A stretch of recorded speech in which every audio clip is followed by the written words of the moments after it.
হঠাৎ করে টাকা দরকার হলে আপনি আমলটি করুন, বৃষ্টির গতিতে আল্লাহ আপনাকে টাকা দান করবেন ইনশাআল্লাহ, অর্থ সম্পদ দান করবেন। অনেক সময় আমরা দেখা যায় লক্ষ কোটি টাকা থাকে কিন্তু বিপদ আপদে পড়ে যায়, তখন টাকা পাওয়া যায় না।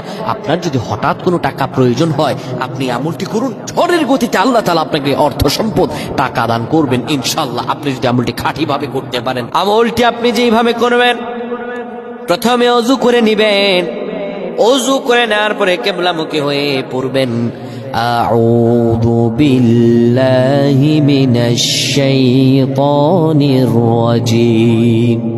এটা পড়ার পরে আপনি পড়বেন সুবহানাল্লাহ 555 বার, সুবহানাল্লাহ 555 বার, সুবহানাল্লাহ 555 বার। বিসমিল্লাহ পড়বেন 21 বার। বিসমিল্লাহ কয়বার বলেন বলেন? 21 বার।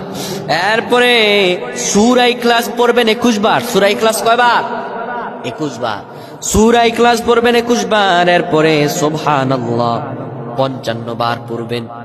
পড়ার পরে আল্লাহ তাআলার কাছে দুটি হাত করজোড়ে তুলে ধরবেন, মহান রব্বুল আলামিনের কাছে তুলে ধরে নিজের প্রয়োজনের কথা বলবেন।